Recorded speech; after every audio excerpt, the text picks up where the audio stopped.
Fellow citizens, last night I ordered U.S. military forces to Panama. No president takes such action lightly. This morning, I want to tell you what I did and why I did it. For nearly 2 years, the United States, the nations of Latin America and the Caribbean have worked together to resolve the crisis in Panama. The goals of the United States have been to safeguard the lives of Americans, to defend democracy in Panama, to combat drug trafficking, and to protect the integrity of the Panama Canal Treaty. Many attempts have been made to resolve this crisis through diplomacy and negotiations. All were rejected by the dictator of Panama, General Manuel Noriega, an indicted drug trafficker.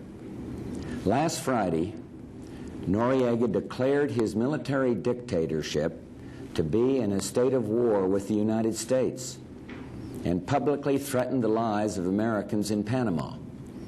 The very next day, forces under his command shot and killed an unarmed American serviceman, wounded another, arrested and brutally beat a third American serviceman, and then brutally interrogated his wife, threatening her with sexual abuse. That was enough. General Noriega's reckless threats and attacks upon Americans in Panama created an imminent danger to the 35,000 American citizens in Panama.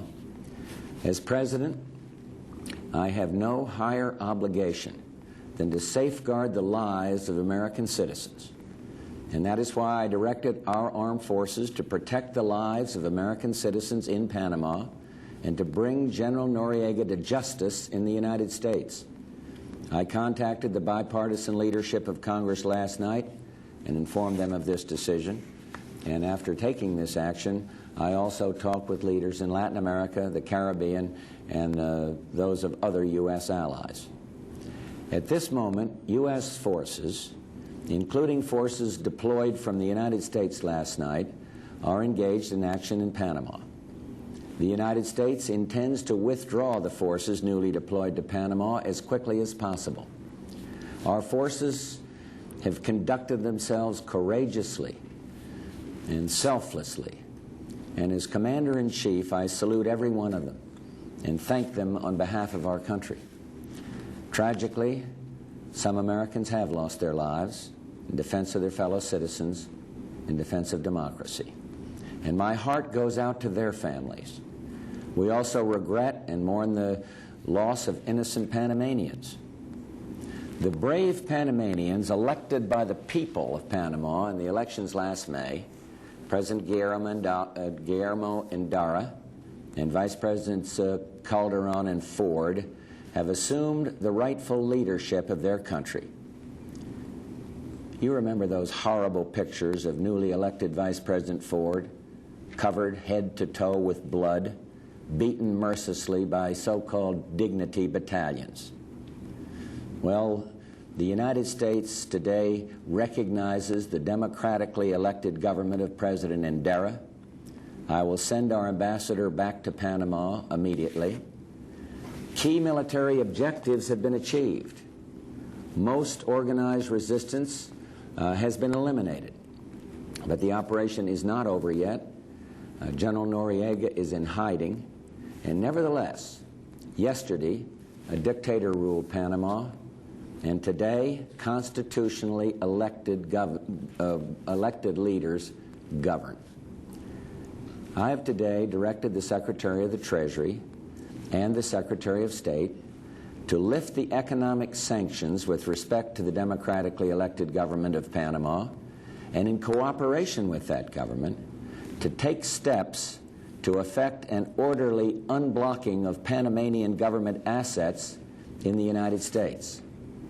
I am fully committed to implement the Panama Canal treaties and turn over the canal to Panama in the year 2000. The actions we have taken and the cooperation of a new democratic government in Panama will permit us to honor these commitments. As soon as the new government recommends a qualified candidate, Panamanian, to be administrator of the canal as called for in the treaties, I will submit this nominee to the Senate for expedited consideration. I am committed to strengthening our relationship with the democratic nations in this hemisphere.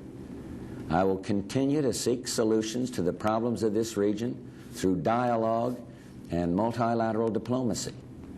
I took this action only after reaching the conclusion that every other avenue was closed and the lives of American citizens were in grave danger. I hope that the people of Panama will put this dark chapter of dictatorship behind them and move forward together as citizens of a democratic Panama with this government that they themselves have elected. The United States is eager to work with the Panamanian people in partnership and friendship to rebuild their economy. The Panamanian people want democracy, peace, and the chance for a better life in dignity and freedom.